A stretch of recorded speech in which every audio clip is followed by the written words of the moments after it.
Ողջույն 24-ի եթերում հետագիծն ես Նարեկ Գալստյան, այս պայն ես հյուրընկալ եմ Հայ-Քվե միավորման համակարգող Ավետիք Չալաբյանին, պարոն Չալաբյան ողջունում եմ եւ շնորհակալ եմ հրավերս ընդունելու համար։ Պարոն Չալաբյան, մեր հաղորդումը երեկոյան է հետեր հեռարձակվելու, բայց մենք ցերեկն ենք այսպես ձայնագրվում, մոտ 1 ժամ առաջ հայտարարություն հնչեց Ծառային, որ ձեր ղեկավարած միավորումը եւ Արման Թաթոյանի ղեկավարած միասնության թևեր շարժումը համատեղ հուշագիր ստորագրեցին եւ պատրաստվում են ընտրություններին մասնակցել միասնական։ Ինչ է սա նշանակում։ Սա նշանակում է, որ դուք բլոկ եք ձևավորում, սա նշանակում է, որ դուք ավելի մեծ միավորում եք ստեղծում, այս երկու բանը ուժերի միավորումը առաջին փուլն է, ինչ է նշանակում։ Շնորհակալ եմ, որ սրանից եք սկսում մեր քննարկումը, այո, ըստեյության մեր նպատակը հետևելն է։ Մենք ընկել ենք այն գիտակցության, որ մեր քաղաքական դաշտում պետք է կարողանալ որոշակիորեն ստատուս քվոն խախտել։ Մեր քաղաքական դաշտում անընդհատ դիմակայություն է, այսպես ասած, գործող վարչախմբի եւ այս կամ այն չափով նախկին համակարգը ներկայացնող ուժերի միջև է եւ դա ըստեյության փակուղային դիմակայություն է, որովհետեւ ոչ մեկը, ոչ մյուսը մեր տեսանկյունից մեզ ապագայի կայուն հեռանկար չի առաջարկում, տարբեր պատճառներով։ Ուստի պետք է կարողանալ քաղաքական դաշտում ունենալ այնպիսի խաղացող, որը դուրս կգա այդ ձևաչափից եւ կկարողանա իսկապես թարմ շունչ մտցնի քաղաքական դաշտ։ Այսօր միասնության թևերի հետ կնքած մեր հուշագիրը այդ ճանապարհին կարևոր քայլ է, բայց բնավ ոչ վերջին իմ կարծիքով, որովհետեւ մենք հավակնություն ունենք ըստեյության քաղաքական դաշտում գործող եւ գաղափարակից տարբեր ուժերի ի վերջո միավորել մեկ քաղաքական մեծ, այսպես ասած, ձևաչափի շրջանակներում եւ դրա նպատակը ոչ միայն այս համապետական ընտրություններին մասնակցությունն է, որտեղ ոմանց թվում է, որ ընտրությունները վերջանալու է պատմությունը, չէ, բնավ ոչ։ Ընտրություններից հետո կյանք կա եւ շատ կարեւոր է, որ ընտրություններից հետո մենք կարողանանք այդ դերակատարությունը շարունակել եւ մենք դառնանք քաղաքական համակարգի առանցքային խաղացողներից մեկը, ինչ որ իմաստով այդ քաղաքական համակարգի կարևոր այսպես ասած սցենարներից մեկը։ Այսինքն ճիշտ եմ հասկանում, որ երկու սցենարի պարագայում էլ դուք ընտրություններին պարտվեք, թե ընտրություններում հաղթեք, ընտրությունում հաղթեն էլ հարաբերական նշանակություն է։ Ա անցնեք պարլամենտ եւ բ կարողանաք հեռացնել Նիկոլ Փաշինյանին այս կամ այն ձևաչափով, երկու պարագայում էլ այս ուժերի միավորումը շարունակվելու է։ Մեր նպատակը բնականաբար ընտրություններում հաղթանակն է եւ ի վերջո մենք այո նաեւ այս միավորման են գնում ընտրություններում հաղթանակ ապահովելու համար եւ ընտրություններում հաղթանակը դու կարողանում ես ապահովել, երբ որ քեզ հավատում է քաղաքացին եւ գալիս է քվեարկում է քո օգտին։ Սա կարևոր գործողություն է այդ իմաստով, որովհետեւ մեր հասարակության զգալի մասը քաղաքական ուժերից միասնություն է պահանջում, համախմբվելու կարողություն է պահանջում, համագործակցելու կարողություն է պահանջում։ Մենք այս հուշագիրը ստորագրելով եւ լինելով հավասարարժեք ուժեր ցույց տվեցինք, որ մենք դրա կարողություն ունենք, մենք կարող ենք ընտրությունները հաղթանակ ասելով ինչի նկատի ունեք, որ դուք մեծամասնություն ձևավորեք։ Ես կարծում եմ, որ նպատակը այո այդպեսին պետք է լինի, բայց դա մեր այսպես ասած ծրագիր մաքսիմումն է, իսկ ծրագիրի մինիմումը այն է, ինչի մասին դուք ասացիք, կարողանալ այս վարչախմբին այո ընտրությունների ճանապարհով իշխանազրկել։ Այս վարչախմբին այլ այդ դեպքում ընդդիմադիր թևերի հետ միասին, դա մեր ծրագիր մինիմումն է։ Մեր ծրագիր մինիմումը չի կարող լինել, ընդհանրենք պարզապես ընտրություններին մասնակցել։ Պարզապես ընտրություններին մասնակցելու համար մեզ պես չէր այսպիսի միավորում ձևավորել եւ ձեզ ավելին ասեմ։ Ես կարծում եմ, որ եւ ինչու ասացի, որ սա առաջիկայինն է։ Սրանք կհետևեն նաեւ մեր միավորմանը տարբեր այլ ուժերի ամենայն հավանականությամբ միավորվել, որովհետեւ այլ ուժերի հետ բանակցային գործընթացը եւս գնում է։ Մենք պարզապես որոշեցինք, որ այս առաջի քայլը կանենք, որպեսզի օրինակ ծառայենք, որպեսզի ցույց տանք, որ այս գործընթացը իրական հողի վրա է տեղի ունենում, որ այս երկու կազմակերպությունները կարողացել են արդեն եղած, այսպես ասած, տարբերությունները, տարաձայնությունները հաղթարեն եւ հանդես գան մեկ ճակատով։ Կարևորագույն հարցը, որ ձեզ տալեն, ով է լինելու ձեր վարչապետի թեկնածու։ Մենք այդ հարցին կպատասխանենք, երբ որ ձևավորենք մեր ընտրական ցուցակը։ Ես կարծում եմ, որ այդ հարցը այդքան կարևոր չի, ինչքան կարող է թվալ առաջի հայացքից։ Բացատրեմ ձեզ ինչու։ Մենք ի վերջո գնում ենք ոչ թե շարքային ընտրությունների, որում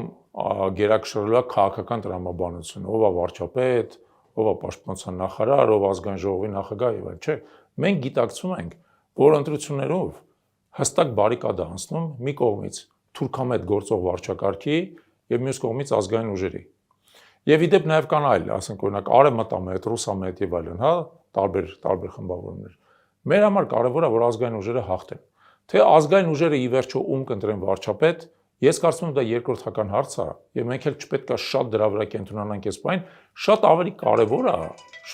կարեւոր է, իմ կարծիքով։ Որ այն հարցը, որ Նիկոլը չլներ, ով պետքա լինի, այլևս ունի մեկից ավել պատասխաններ։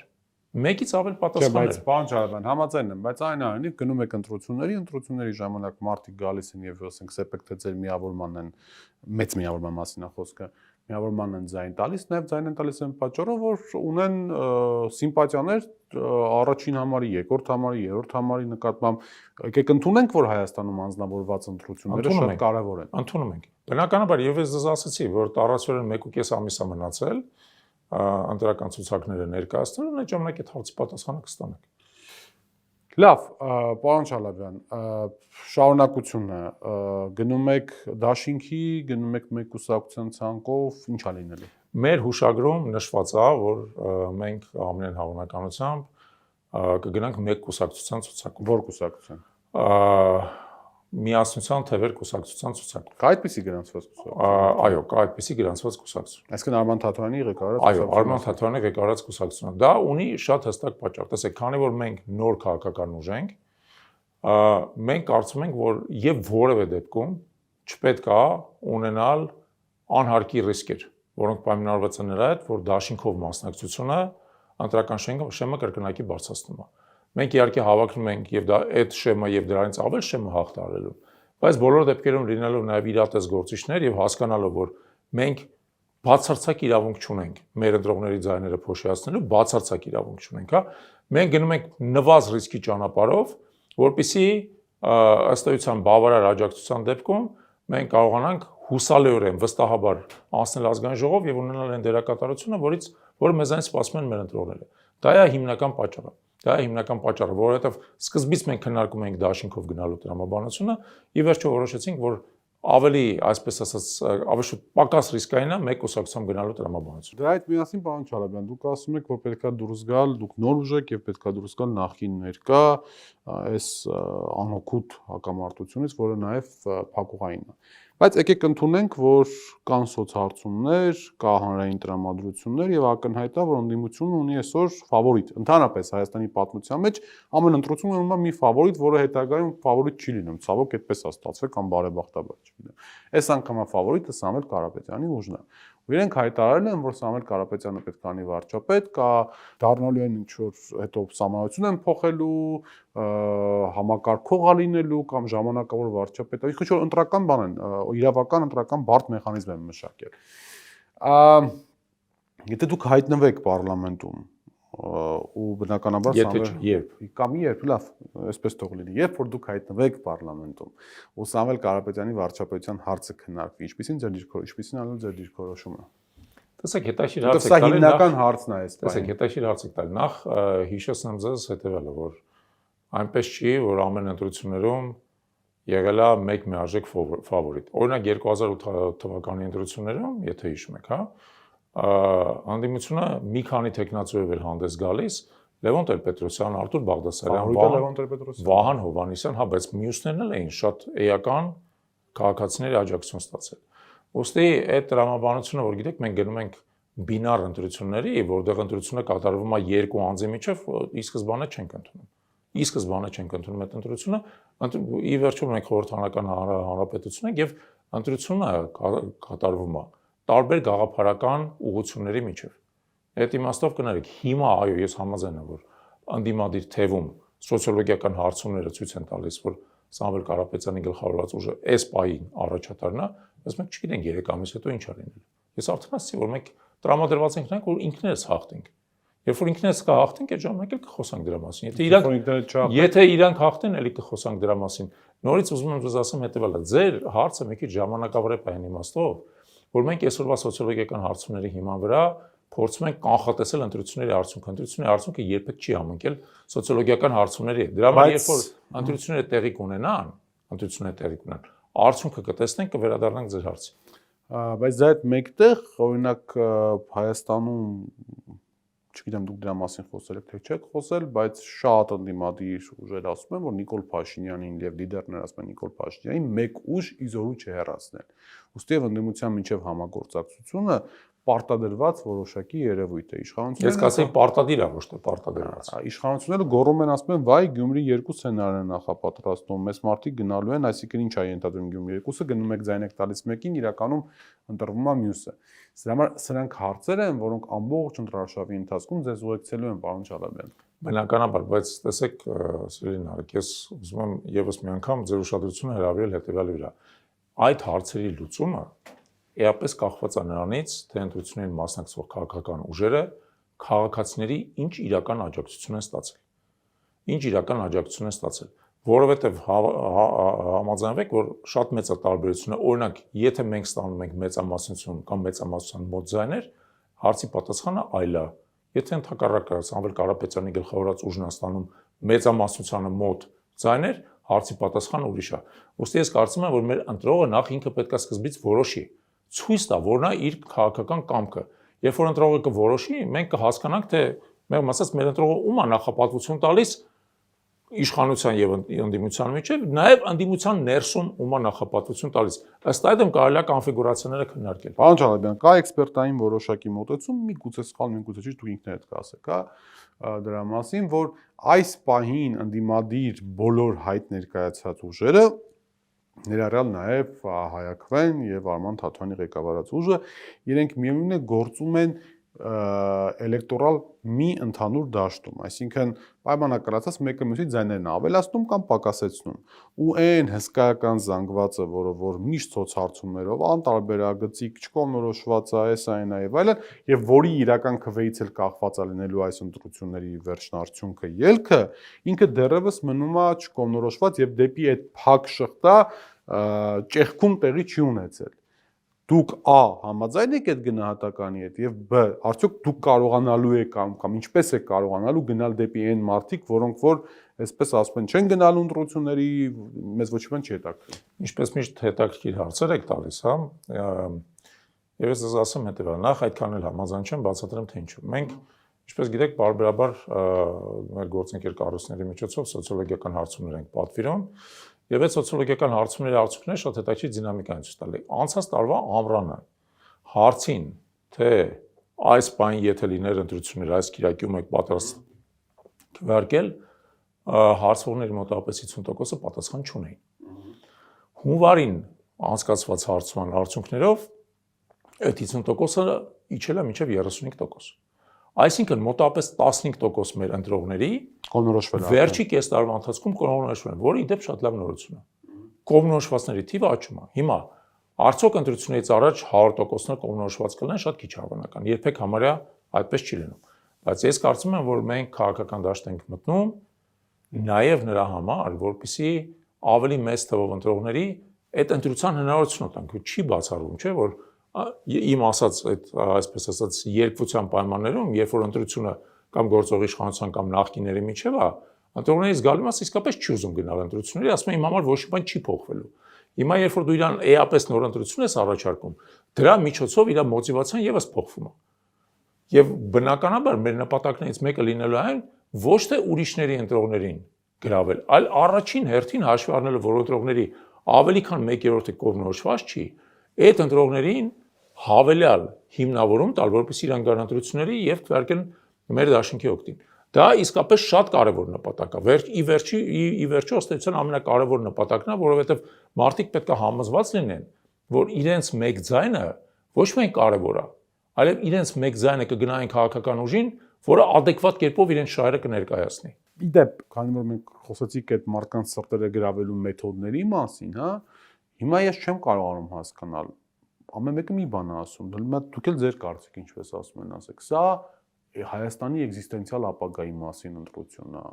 սա սոցիալական հարցերի շուրջ ընտրությունն է, սա ներքաղաքական հարցերի շուրջ ընտրությունն է, սա էգզիստենցիալը ասեցի, չգիտեմ, անվտանգային միջազգային հարաբերությունների մասին ընտրությունն է, որտեղ տեսեք, ինչ որտեղ ընդդիմությունը հայտարարում է, որ Նիկոլ Փաշինյանի հաջորդ հնգամյակը կործանար առնելու Հայաստանի բովանդակության համար, որպես այդպեսին այլ բովանդակության երեք ինքն էլ չի ཐակցնում, որ 4-րդ հանրապետությունը ստեղծելու է սրանալ եւ այլն եւ այլն։ Սա մի կողմից։ Մյուս կողմից էլ ես նայում եմ Հիմա այս պայն հայակվեի մասին չխոսեմ, բայց կամ Թաթոյանի մասին, բայց ընդհանրապես ընդդիմության մեջ սոցիալական բաղադրիչը տարբեր ուժերի, գործիչների խոսքի մեջ սկսել է արդեն կամաց-կամաց գերակշռել։ Արցախից չեն խոսում, անվտանգությունից շատ ավելի քիչ են խոսում, չգիտեմ, թրիփի մասին օրինակ էս կոմ եւ այլն։ Ինչի մասին է այս ընտրություններու, ինչ է գնալու ասել։ Տեսեք, եթե խոսքը գնում է հենց մեր մասին, հայակվեի մասին, Ուրեմն հասկանում ինչով եք տարբերվելու։ Ապա նախ եթե հիշում եք անցած շաբաթ մեր քաղաքական հայտի շնորհանդեսը, ապա թերևս ուշադրություն եք դարձել նրա վրա, որ առաջին հերթին մենք խոսում ենք անվտանգությունից, հետո տնտեսական զարգացումից եւ հետո սոցիալական արդարացումից։ Այսինքն մենք այդ երեք մեծ հենասյուները հանրային զարգացման, իրարից չենք էլ տարանջատում։ Ինչու՞, որովհետեւ մեր տեսանկյունից առանց արդարության տնտեսական զարգացում այլևս Հայաստանում հնարավոր չի, քանի որ նա բերում է հակասությունների աճի եւ ըստ էության հանրային պայթյունի։ Իսկ առանց տնտեսական զարգացման հնարավոր չի անվտանգություն, ինչու որովհետեւ դու չես ունենա այն ռեսուրսները, որոնք քեզ անհրաժեշտ են այդ անվտանգությունը ապահովելու համար։ Ուստի քաղաքական ուժը, որը հավակնում է այսօր Հայաստանում իշխանության, չի կարող իրարից տարանջատել այդ հարցերը։ Այդ հարցերը պետք է կոմպլեքսով լուծվեն եւ դա հեշտ չի միջալուց, հեշտ չի։ Նախկինում անդադ ընտրություն է կատարվել, սրա կամ նրա միջև, մեղմ ասած, սոցիալական արդարությունը բացարձակ անտեսվել է, հանուն օրինակ ավելի արագ տնտեսական զարգացման։ Օրինակ, ինչ տրամաբանության, որ գիտեք ինչ, եկեք կենսաթոշակառուներին թոշակներ չվճարենք, այդ փողը մեղմ ասած ներդրվում է տնտեսության մեջ, տնտեսությունը զարգանում է։ Այլևս այդպես հնարավոր չի։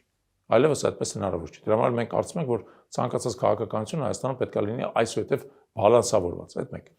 Երկրորդը, երբ որ մենք խոսում ենք էգզիստենցիալ ընտրության մասին կամ գոյաբանական ընտրության մասին, եթե հայերեն բառը օգտագործենք, մեր կարծիքով այս ընտրությունը այո ունի գոյաբանական բաղադրիչ եւ շատ լուրջ, որովհետեւ մենք տեսնում ենք ինչա տեղի ունենում այս ընտրությունից առաջ։ Տեղի ունենում մեր ինքնության վրա հարձակում։ Շատ ընդգծված, ընդ որում հարձակում տարբեր կողմերից, հարձակում Ադրբեջանից, հարձակում գործող վարչախմբի կողմից, հարձակում Թուրքիայի կողմից։ Երբ որ խնդիրը դառնում է քո ինքնությունը, այն ամբողջ հավատալիքների համակարգը, որը ազգին ազգ է պահում, ապա ընտրությունը այլևս բացառապես քաղաքական չի։ Մենք չենք խոսում, չէ՞ միայն նրա մասին, որքան պետք է լինեն կենսաթոշակները, կամ որքան պետք է լինի բանակում ծառայությունը, կամ որքան պետք է լինի։ Չենք խոսում կենսաթոշակների բարձրացման Չեմ ասում, չենք խոսում միայն դրա մասին։ միայն։ Չենք խոսում միայն դրա մասին։ Այդ խնդիրներն էլ գոյություն ունեն։ Բնականաբար ընդհանուր համատեքստում այդ խնդիրներն էլ գոյություն ունեն, երբեմն շատ կարևոր են, բայց առանցքային խնդիրը այնուամենայնիվ մեր ինքնության եւ անվտանգության խնդիրն է, որոնք անմիջականորեն շահկապված են։ Ես հետաքրքիր մի հատ ձեզ փաստ պարզապես ասեմ, մեր YouTube page-ի վրա պարբերաբար սոցիոլոգիական հարցումներ ենք անում։ Եվ այս վերջերս սոցիոլոգիական հարցումը տվեց հետեւյալ արդյունքը։ Մոտավորապես 70% հարցվողների համարում է, որ մեր առանցքային խնդիրը դա անվտանգության խնդիրն է։ Մոտավորապես 15% համարում է, որ մեր առանցքային խնդիրը դա հանրային համերաշխության եւ ատելության հաղթահարման խնդիրն է, եւ եւս 15%-ը կարծում է, որ խնդիրները աղքատության խնդիրներն են, սոցիալական խնդիրներն եւ այլն։ Դա շատ պատկերավոր է ինքնին, այսինքն առաջի երկու խնդիրները իրանց կարևորությամբ սոցիալականը չէ,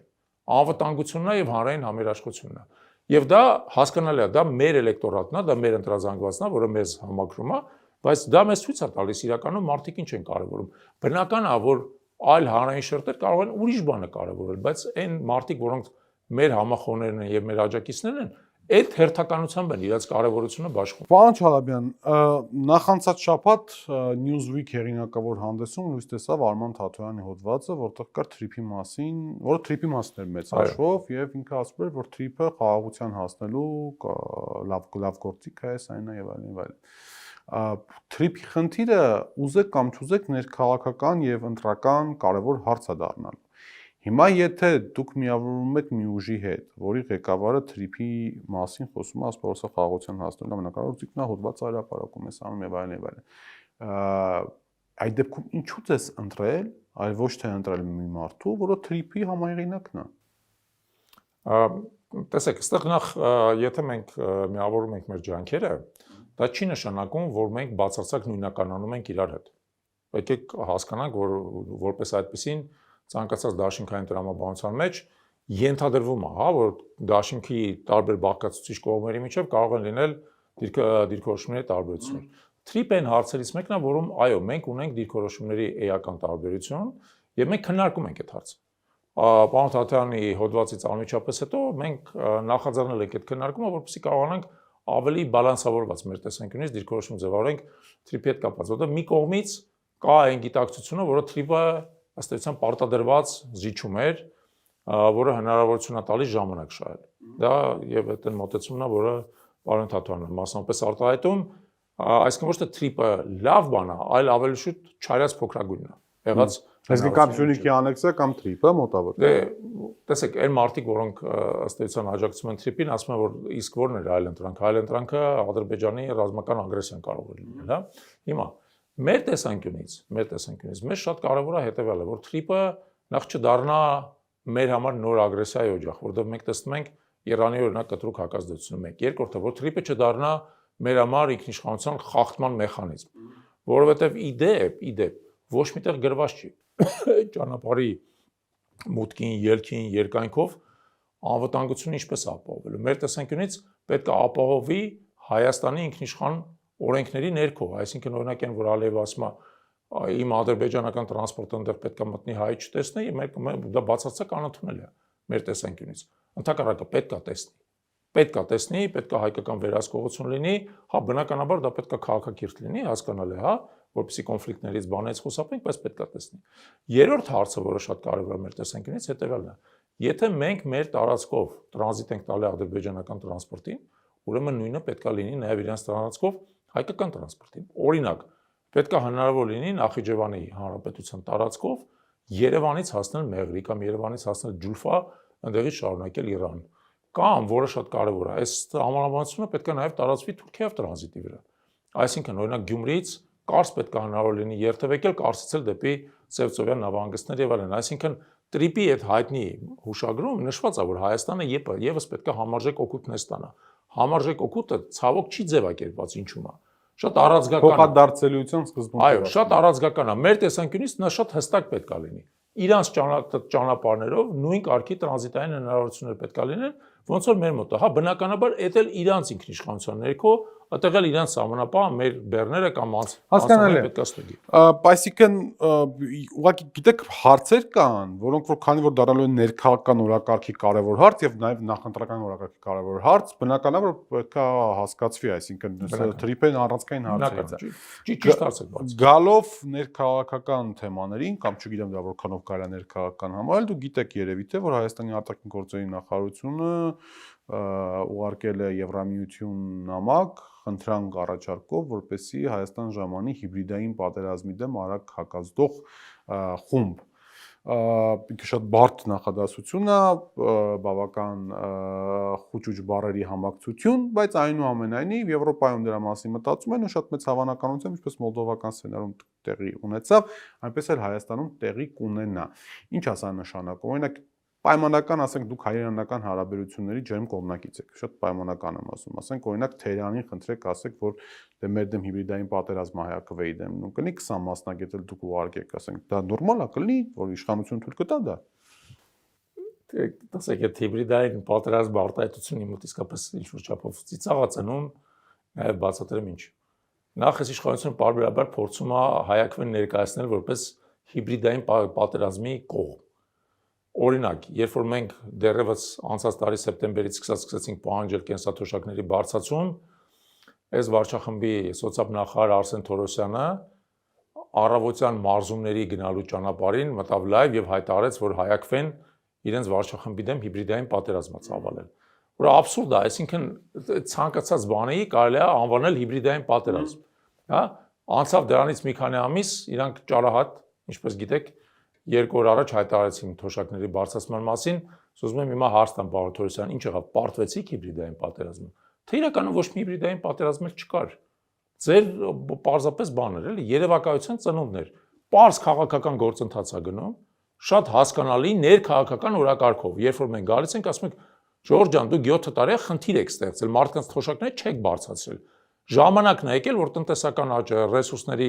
բյուջետային ռեսուրսների ավելացումը վերաբաշխվի նաև թոշակառուների օգտին։ Դրա ի՞նչն է հիբրիդային պատերազմ։ Ասենք ի վերջո իրանք ընդունել են այդ տրամաբանությունը, հա, ստիպված են եղել հանձնվել, այսպես ասած, փաստարկների ծանրության տակ։ Բայց երբ որ իրանք սկսում են, այսպես ասած, իրենց հակախաղը, սկսում են այդպիսի անհեթեթ պնդումներից, որ դա հիբրիդային պատերազմ է։ Երկրորդ դեպքը, Վաղը շաբաթում մեր կողմից իրականացած դիտորդական առաքելությունը։ Քանի որ բռնել ենք իրանց կեղծարարների ձեռքը, շատ դեպքերում, դա ներկայացնում է որպես հիբրիդային պատերազմ։ Հարգելինս մի կեղծեք ընտրությունները, ձեզ ով ստիպում ընտրությունները կեղծել։ Եկել եք այս իշխանության, այն հանձնառությամբ, ընդ որում հանդիսավոր, որ Հայաստանում այլևս երբեք ընտրություններ չեն կեղծել։ Դե մի կեղծեք, մի ուղղորդեք, մի խափեք, ընտրակաշարք մի բաժանեք, վարչական ռեսուրս մի կիրառեք։ Գալիս եք ձեր ձեռներից բռնում եք, ասում եք հիբրիդային պատերազմ։ Ի՞նչն է հիբրիդային պատերազմ։ Փորձում եք մեր քաղաքացիների օրինական իրավունքները պաշտպանել։ Ուստի այն ինչ որ այս վարչախումբը անվանում է հիբրիդային պատերազմ, ինչ որ իմաստով գուցե հիբրիդային պատերազմ, բայց վարչախմբի կողմից սեփական ժողովրդի դեմ։ Հիմա էլ ուզում են դրսից տղա բերեն, այսպես ասած, որտեղ իրանց ուժերը չի հերիքում։ Հիմա վերադառնանք մոլդովական սցենարին։ Ես կարծում եմ, որ մոլդովական սցենարի կիրառությունը Հայաստանում աղետալի հետևանքներ ունենալու։ Շատ պարզ պատճառ, որովհետև մոլդովական սցենարում դուք հիշում եք, որ քաղաքական ուժերից մեկին ընտրությունից տարածություն մի քանի օր առաջ երկուսին արգելեցին, մեկին անգամ բյուլետենի մեջ տվեցին։ Հանեցին ընտրաշավից։ Հիմա շատ պարզ բան եմ ասում, եթե ընտրություններով հնարավոր չի իշխանափոխություն իրականացնել, ապա ո՞րն է մեխանիզմը իշխանափոխության եւ արդյոք այդ իշխանությունը դրանից հետո լեգիտիմ է լինելու։ Այն իշխանությունը, որը կորցնում է լեգիտիմությունը Հայաստանում, վաղ թե ուշ հեռացվում է։ Դա մեր ամբողջ հետ խորհրդային պատմության փորձն է ցույց տալիս։ Եթե այս վարչախումբը փորձի կիրառել մոլդովան սցենարը, այսինքն կոնկրետ քաղաքական ուժերի թույլ չտա ընտրություններին մասնակցել, հա, ապա շատ պարզ է, որ ընտրության արդյունքները չեն լինելու արժանավատ, չեն արտացոլելու իրական հանրային բաշխում ուժերի եւ վերելու են դրանից հետո անկայունության շատ երկար փուլի, որը կվերջանաց իշխանությունների տապալման, որտեղ ուրիշ ձև չի լինում։ Ուրիշ ձև չի լինում։ Դուք պատկերացնում եք, թե ով է ձեր օպոնենտը։ Այսինքն ինչի է ունակ ձեր օպոնենտը, ասենց ասեմ։ Քաղաքական հակառակորդ օպոնենտը։ Գիտեք, տեսեք, այո, պատկերացնում ենք, տեսել ենք, ի վերջո այս մարդիկ իրանց մեղմ ասած քաղաքական կենսագրության մեջ բազմաթիվ դրվագներ ունեն, որոնք ցույց են տվել իրանց բացարձակ ցինիզմը եւ անսկզբունքայնությունը, տեսել ենք։ Բայց ես նաեւ ձեզ ուզում եմ ասեմ հետեւյալը։ Մենք ունենք հրաշալի հնարավորություն ընտրություններով ի վերջո Հայաստանում իշխանություն փոխելու եւ կոտրելու այդ փակ շրջանը, որով մարդկանց թվում է, որ Հայաստանում իշխանությունը հնարավոր չէ ընտրություններով փոխել, այդ փակ շրջանը պետք է կոտրել։ Եթե չստացվի, կանադառնանք ձեր հարցին, կմտածենք իշխանափոխության ուրիշ ինչ տարբերակներ գոյություն ունեն։ Բայց պետք է ամեն ինչ անել, որ մեր երկրում իշխանափոխությունը տեղի ունենա ընտրությամբ։ Ինչու՞։ Որտեվ դա է լեգիտիմ ճանապարհ։ Ես չեմ ասում, որտեվ այդպես է, որ ձևավորվող իշխանությունը կարող է դրանից հետո կառավարել։ Ես չեմ ասում, որ ընտրությունները տեղի չպետք է անա, քավլեցի։